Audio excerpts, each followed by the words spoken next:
Hi, this is Stuart Weems and welcome to the Investopoly podcast. My goal is to give you simple, easy to understand strategies, insights and tips to help you master the game of building wealth.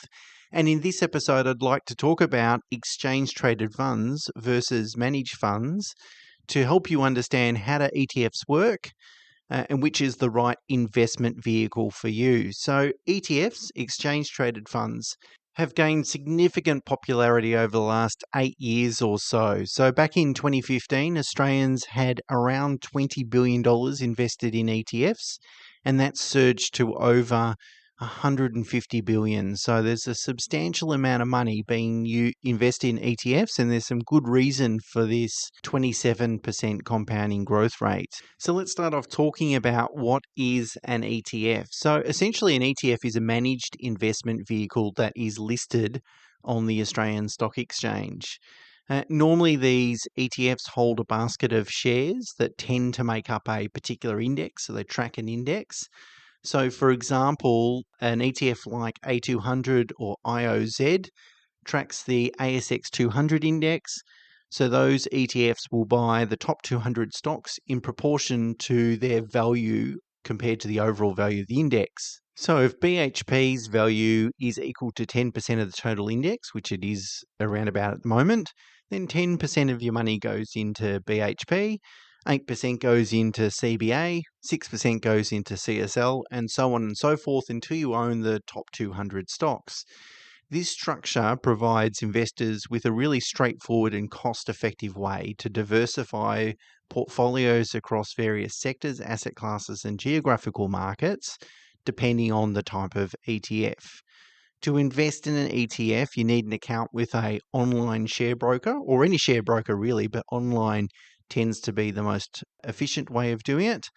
And so most people will opt to use people like CommSec or CMC Markets, those sorts of things, those sort of brokers as a cost-effective way of buying these ETFs. There are two fees associated with buying an ETF. The first one is the brokerage fee. So that's obviously the fee that you pay to your share broker, whether it's online or a phone type broker arrangement. So, for example, if your trade's less than $11,000, CMC will charge you a flat $11 fee. So, pretty cost effective. The second fee is the fee that you will pay to the ETF provider for managing the investment. And those fees can be as low as 0.03% to around about 1%. Although there are some actively managed ETFs in Australia that charge 2 or 3% per annum, I'd probably steer well clear of them. As a typical range, if you're investing in developed markets, so global, US, Europe, Japan, etc., or Australian market, you're going to pay somewhere between 0.2 to 0.4%. That would be a reasonable range to expect in terms of fees. Emerging markets are more expensive investments to run. You're going to probably pay somewhere between 0.67% to even up to 1% per annum, which again is fine because typically you wouldn't be investing a huge amount of your portfolio, probably less than 10% in emerging markets. So, for example, if you went to invest $10,000 in the S&P 500 index, which the code for that ETF is IVV, you would incur an $11 brokerage fee and then $3 per annum to manage that investment. So it is an incredibly economical way to invest in share markets in a very diversified manner. So next, I wanted to talk about how ETFs operate, because I think once you understand how they operate, it helps you sort of understand the risk associated with a particular investment. So in order to understand how they operate, we should talk about who are the participants, like what businesses are involved in managing an ETF. So the first one is the issuer and administrator, fund administrator. So that includes the likes of people like BetaShares, which is an Australian business, iShares, which is run by BlackRock, which is the largest fund manager in the world, Vanguard. They tend to be the largest ETF providers in Australia. And they administer the ETF, including tracking the underlying index, managing the expenses, and making sure the ETF operates how it's supposed to operate. Of course, it charges the ETF a fee which is the fee that I just spoke about in terms of management. The next party is what's called the market maker. So every ETF has a market maker, and they're responsible for ensuring there's enough liquidity within the market to ensure that buyers can buy and sellers can sell, which is really important because you want a liquid investment and you want to make sure that the share price is tracking the net tangible asset value. So the share price is the true reflection of the value of the underlying investment, being the index and so forth. So if the market was to really crash, I was going to use a different term there, but if it was to die, you want to make sure that even if there's no one wanting to buy in that market, there's still a way in order to sell your investment, and the market maker would facilitate that. The next, and they tend to be large institutions and so forth that help bring ETFs to life. And the market maker will initially make the initial investment before the investment is listed. And if an ETF is really, really popular, the market maker will then put more money into that ETF and issue more shares. So again, it creates enough liquidity in the market to deal with any demands either from buyers or sellers. The next party is the custodian, and this is a really important thing, that the assets of the ETF are held separately from the issuer and administrator, reducing your fund manager or counterparty risk. So if BlackRock was to go bust, or Vanguard or whoever, your money is safe. It's with the custodian. It's not held by the issuer. And then there's the registry. Like every listed share, you will have a share registry that will manage the process of, who owns the shares, who gets the dividends, all those sorts of things. And in the link on the blog on the website, I've got a link to the ASX website, which gives you a complete list of all the ETFs in Australia, and that list is updated when new ETFs are listed on the exchange. So let's talk about ETFs versus managed funds, because anyone that's been investing for a while would be probably familiar with a traditional managed investment. So how do ETFs differ? So typically ETFs are more cost effective than managed funds because the process to record trades in a particular ETF are done electronically.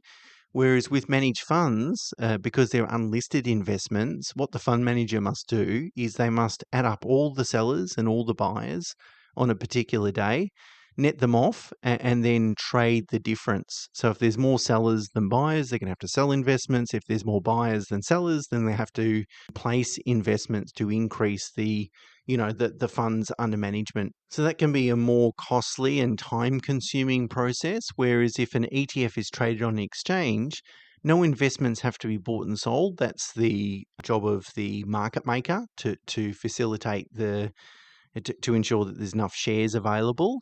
And so when you look at, for example, Vanguard's Emerging Market Index Fund, its managed fund charges 0.56%, whereas exact same ETF version is 0.48%, showing you that the underlying cost to run that investment is cheaper because it's listed and you don't need to deal with the administration.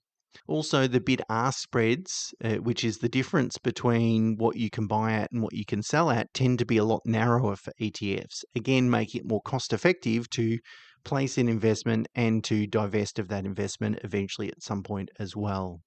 And I think a really important point is the liquidity risk and performance of ETFs has been proven over time. So I guess 10 years ago, I was a little bit skeptical, or how would ETFs behave in a very volatile market?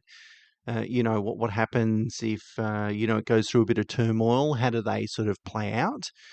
Well, we've seen a lot of volatility over the last 10 years, particularly in markets, and even extend that the last 15 years, including the GFC. And ETFs have performed really well. Now, that's good quality ETFs. The fundamentally sound ones have performed very well, traded very close to net tangible assets, always had liquidity and so forth. So from a investment risk perspective, ETFs have been around long enough now to, I think, have proven their worth. So how do you go about picking which ETFs you should use? Well, the first thing I would encourage you to do is consider your own investment philosophy. If you have a clear investment philosophy yourself, it will really help you steer clear of the investments that don't align to that philosophy and therefore look like a bit of a mistake. So if you favor high quality evidence based approach towards investing, and you probably do because you're listening to this podcast and that's all I really talk about, then you would probably steer clear of sort of thematic ETFs, which sort of invest in specific trends and themes, and it's kind of akin to active investing. Instead, I would say stick to the sort of mainstream indexes, like tracking the ASX 200 index or S&P 500 index or other global indexes in developed markets. And even better than that, consider using a diversified ETF. Diversified ETFs are marketed by BetaShares, iShares, and Vanguard, the three biggest ETF fund managers. And essentially, they give you access to various sub asset classes, including Australian shares, global shares, bonds, emerging markets, smaller companies, those sorts of things in one ETF. And the manager manages the asset allocation, so how much to allocate to each of those sub asset classes. So you don't need to worry about it. So with one trade, you can get access to a broad spectrum of asset classes in a really cost-effective manner. And there's no decision around, should it be Australian shares or international shares or anything like that. There is a link in the blog on the website that takes you to a listing of all the diversified ETFs that are available in Australia, so you can certainly check that out. So, in summary, whilst managed funds are unlikely to disappear, because for a managed fund to be successful as an ETF, it needs to attract a lot of money. And not all managed funds are going to do that, which is fine. You're going to have some providers of managed funds that are going to provide investments to niche areas that aren't going to appeal to ETF providers. So at this stage, you really do need a combination of both managed funds and ETFs in order to build a really good portfolio. I would say around about half our clients' investments are invested through traditional managed funds and the other half using ETFs. Although there is a particular ETF provider that we utilize a lot, and they will soon apparently launch an ETF version of their product. So that could actually increase to maybe 70% under ETF and 30% in managed funds. I guess the point is, as a retail investor, you can do really well just by using ETFs only. But if you have a considerable portfolio, only using ETFs can reduce your investment menu to the point that you don't adequately manage the underlying risk in your portfolio, nor expose the portfolio to better than average returns. So you really do need a combination of ETFs and managed funds. However, ETFs are a very cost-effective and safe way to invest. And if you're not investing a lot of funds, certainly they would suit most people. And a really good use of ETFs, for example, and I get asked the question a lot, my child has some savings that it's just sitting in the bank account, but can we do something else with it, particularly if they're really young and your investment horizon is 10 plus years? Well, investing that in a diversified ETF for that child is likely to be quite beneficial for them, and most importantly, very cost effective way of exposing them to better returns over the next 10 plus years. So, thank you very much for listening to the podcast. If you do enjoy it, please, I would encourage you to share it among family, friends, or colleagues that you think would also get some value from the podcast. And please leave a rating for wherever you listen as well. The more ratings, the more popular it becomes, and the more you help me spread the word. So, thanks very much for that. Until next week, bye for now.